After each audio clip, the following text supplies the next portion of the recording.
New town শেষ হলে আর শেষ হয় সুন্দরবনে, পশ্চিমবঙ্গের একটা বা ভারতবর্ষের মধ্যে একটা সবথেকে লংগেস্ট কনস্টিটুয়েন্সির মধ্যে একটা কনস্টিটুয়েন্সি।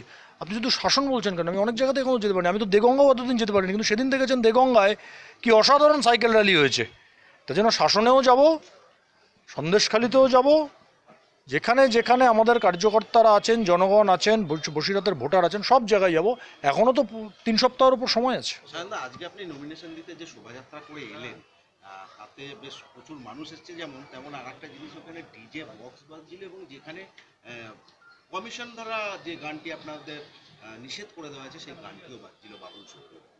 আমার গাড়িতে বাজেনি কোনো গান।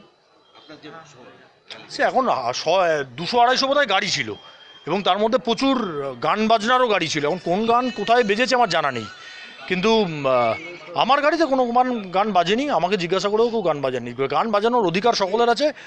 বাবুল সুপ্রিয়র কোন গানের কথা বলছেন জানি না, কিন্তু তৃণমূল এই বাংলায় আর না, এটা তো জনগণই চাইছেন। আর ডিজে আপনার এই শোভাযাত্রায় বাজলো, ডিজে বাজিয়েছেন, কেউ অতি উৎসাহে বাজাতেই পারেন।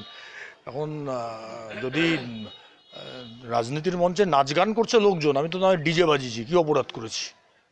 মানে ডিজে হচ্ছে শব্দ দূষণ করে, সেই আমাকে ইলেকশন কমিশন জিজ্ঞাসা করেছিলেন, আমি তার উত্তর দিয়ে দিয়েছি। ইলেকশন কমিশনকে জিজ্ঞাসা করুন আমি কি উত্তর দিয়েছি, তার জন্যই উত্তর পাবেন। মানে জনতাকে উত্তর আপনি দেবেন না? জনতাকে তো বলে দিয়েছি, আমি সেদিন বক্তৃতাতেই যা বলেছি জনতাকে। আর নতুন করে তো জনগণ আমার বিরোধিতাও করেনি, আমাকে প্রশ্নও করেননি। জনগণের সাথে ভোট এর আগে তৃণমূল পেয়েছিল, তারপরে 38% নেমে এসেছে। তো সেই জায়গায় দাঁড়িয়ে এবার 25%, এবার 25% তৃণমূল পাক না। 25% যদি তৃণমূল পায়, আমি বলবো তৃণমূল ওই সিটটাতে অনেক ভালো রেজাল্ট করেছে। যদি 25% ভোট তৃণমূল হয়।